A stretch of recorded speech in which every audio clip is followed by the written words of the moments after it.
नमस्कार। आज हम बात कर रहे हैं नोरा फतेही के एक इंटरव्यू के बारे में। नोरा फतेही, कच्चा और असली।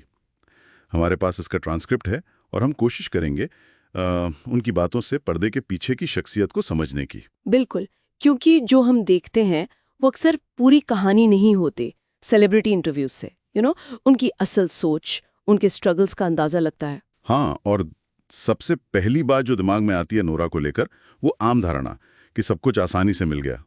शायद लुक्स, डांस, बस। हाँ, ये परसेप्शन बहुत कॉमन है। पर वो खुद इंटरव्यू में कहती हैं कि सब कुछ इजीली मिल गया।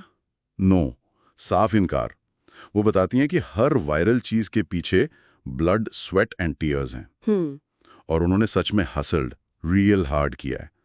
लगता है ये ग्लैम गर्ल वाली इमेज से वो खुद भी थोड़ा जूझती रही हैं। बिल्कुल, और ये इंडस्ट्री में होता है। आपको टाइपकास्ट कर दिया जाता है। उनका वो कहना कि अब जब मैं शोज जज करती हूँ या परफॉर्म करती हूँ वर्ल्ड वाइड, हाँ। तब जाके रियलाइज करते हैं I'm more than just a pretty face। इससे पता चलता है कि ये एक लगातार चलने वाली लड़ाई है अपनी पहचान साबित करने की। सही बात है। अच्छा, पहचान के साथ साथ विवाद भी जुड़ते हैं, खासकर जब आप इतने पब्लिक फिगर हों। सुकेश चंद्रशेखर वाला मामला, उस पर भी सवाल हुआ। हाँ, जाहिर है। नोरा का जवाब बहुत सीधा था। कहती हैं I have nothing to do with that man, और बस उनका ध्यान काम पर है। I am here to work, not get into drama. हम तो बस वही बता रहे हैं जो सोर्स में है। और ये अप्रोच, मतलब विवादों से एकदम किनारा कर लेना और काम पर फोकस रखना, ये शायद जरूरी भी हो जाता है। जैसा इंटरव्यू में भी कहा गया है, जब आप सक्सेसफुल होते हो लोग स्टोरीज बनाते हैं। हाँ, ये तो है। तो सफलता अपने साथ ऐसी चुनौतियां लाती ही है। आपको एक शील्ड बनानी पड़ती है कहीं ना कहीं। अच्छा, विवादों से हटकर अगर पर्सनल लाइफ की बात करें, उन्होंने बताया कि वो अभी सिंगल हैं फॉर नाउ। ओके। लेकिन पार्टनर को लेकर उनके स्टैंडर्ड्स काफी हाई हैं। जुनून, विजन और सम्मान। कहती हैं passion, vision and respect non negotiable. अच्छा। और ये भी कि पार्टनर उनकी सक्सेस से डरे नहीं, बल्कि उसे सेलिब्रेट करे। लॉयल, फनी और इंटेलिजेंट भी होना चाहिए। Loyal, funny and definitely intelligent. ये इंटरेस्टिंग है। मतलब सफलता के साथ साथ वो रिश्तों में भी बहुत क्लैरिटी रखती हैं।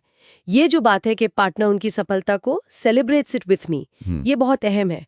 दिखाता है कि उन्हें एक बराबरी का रिश्ता चाहिए। सही। हाँ। अच्छा, फिटनेस और उनके लुक्स की बात करें तो वो तो हमेशा चर्चा में रहते हैं। हाँ, वो तो है। राज क्या है?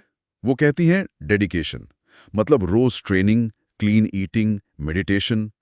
मतलब काफी अनुशासन। हाँ, पर सबसे जरूरी टिप उन्होंने दी, सेल्फ लव इज सेक्सी। और नींद पूरी करना, पानी पीना, स्ट्रेस से दूर रहना। कहती हैं स्ट्रेस सबसे ज्यादा फेस पे दिख जाता है। बिल्कुल। और ये सेल्फ केयर सिर्फ लुक्स के लिए नहीं है। इंडस्ट्री का प्रेशर झेलने के लिए, परफॉर्म करने के लिए ये सब बहुत जरूरी है। तो जो स्क्रीन पे एफर्टलेस लगता है ना, हाँ। उसके पीछे ये पूरा एक सिस्टम काम कर रहा होता है।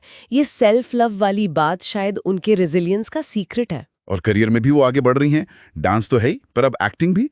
नेटफ्लिक्स की द रॉयल्स में काम किया। हाँ, मैंने सुना था। और वो इसे अपना नया जुनून मानती हैं। कहती हैं 100% acting gives me a voice beyond dance. मतलब एक्टिंग उन्हें डांस से अलग एक आवाज देती है। ये बहुत दिलचस्प पॉइंट है, आवाज मिलना। हाँ, और आगे भी वेब सीरीज, फिल्में करने का इरादा है।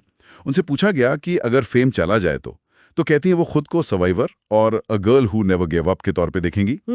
और एक बहुत बड़ी बात उन्होंने कही, मेरी कंसिस्टेंसी मेरी आइडेंटिटी है, मेरी निरंतरता ही मेरी पहचान है। वाह, ये काफी पावरफुल स्टेटमेंट है। ये दिखाता है कि वो शॉर्ट टर्म सक्सेस पे नहीं, लॉन्ग टर्म जर्नी पे फोकस कर रही हैं। और अपनी 16 साल की उम्र की खुद को मैसेज देती हैं, जितनी बड़ी सपने हैं उतनी बड़ी स्ट्रगल होगी, but girl you are built for it, don't stop. ये उनकी मेंटल स्ट्रेंथ दिखाता है। ये मानना कि स्ट्रगल आएगा पर आप उसके लिए बने हो, ये सर्वाइवर वाली बात को और पुख्ता करता है। तो कुल मिलाकर इस इंटरव्यू से नोरा की एक ऐसी छवि उभरती है जो ग्लैमर के पीछे की मेहनत दिखाती है, विवादों में भी अपनी काम पर टिकी रहती है, रिश्तों में क्लैरिटी रखती है, सेल्फ केयर को महत्व देती है और लगातार आगे बढ़ रही है। पहचान डांस से शुरू हुई पर अब फैल रही है। हाँ, और वो पहचान शायद उनकी इसी कंसिस्टेंसी, इसी निरंतरता पर टिकी है। बिल्कुल। और यहीं पर शायद एक सोचने वाली बात छोड़ जाते हैं हम, जो उन्हीं के शब्दों से निकली है। मेरी कंसिस्टेंसी मेरी आइडेंटिटी है।